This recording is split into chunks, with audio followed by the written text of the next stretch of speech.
Son parcours jusqu'au pouvoir. Retour sur le parcours professionnel du nouveau Premier ministre François Legault. Patrick Belrose. Québec. Par 7 ans après le lancement de la CAQ, François Legault a finalement réalisé lundi dernier son rêve de devenir Premier ministre. Un survol de son parcours professionnel permet de dégager les principales motivations de ce comptable de formation, qui martèle depuis des années l'importance de l'éducation et de stimuler la création de richesses au Québec. Air Transat, issu d'une famille modeste de Sainte-Anne-de-Bellevue, c'est avec un prêt de 50 000 $ de la Caisse populaire Saint-Henri, que François Legault achète en 1986, à seulement 29 ans, sa participation dans ce qui deviendra Air Transat. Il en deviendra le président-directeur général et quittera 10 ans plus tard l'entreprise, en devenant multimillionnaire. C'est ainsi qu'à 39 ans, je viens d'acquérir l'indépendance financière dont j'avais rêvé, écrit-il dans son livre Cap, sur un Québec gagnant. Mais les raisons de son départ et la brouille, avec son associé Jean-Marc Eustache, n'ont jamais été éclaircies. Tout au plus, François Legault écrit qu'il était, avec l'actuel PDG de Transat, en désaccord sur la stratégie de développement en France. Recruté par Lucien Bouchard ironiquement, c'est l'ex-chef péquiste Jean-François Lisée, son adversaire dans la récente campagne électorale, qui a attiré François Legault en politique. Alors conseiller du Premier ministre Lucien Bouchard, il a présenté les deux hommes, qui se sont liés d'amitié. Souverainiste depuis son enfance passée dans l'ouest de l'île, il accède en 1998 un poste de ministre de l'Industrie et du Commerce avant même d'être élu député.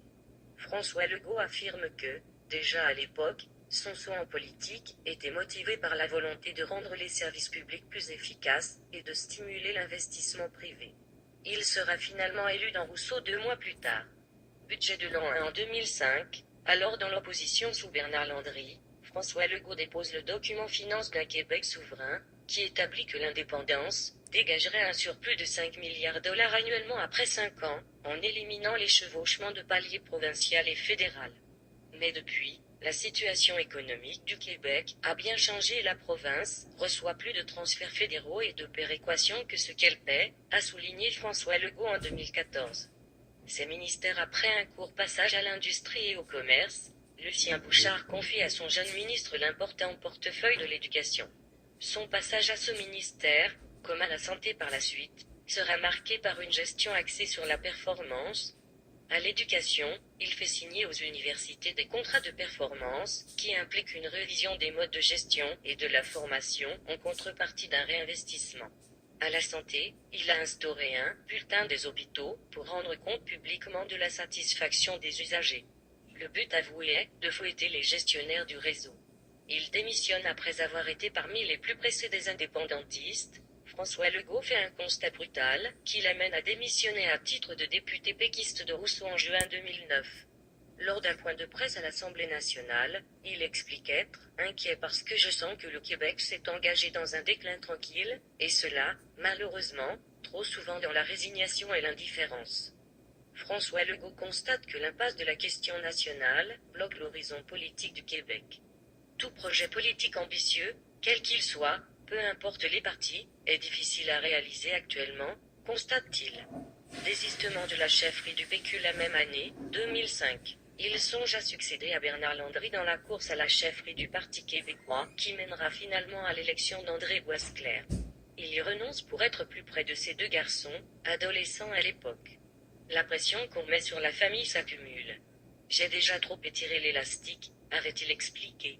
Fondation de la CAQ en 2011, François Legault est de retour dans l'arène politique, avec la fondation de la Coalition pour l'avenir du Québec, comme il l'appelle à l'époque, qu'il crée en compagnie de l'homme d'affaires Charles Sirois.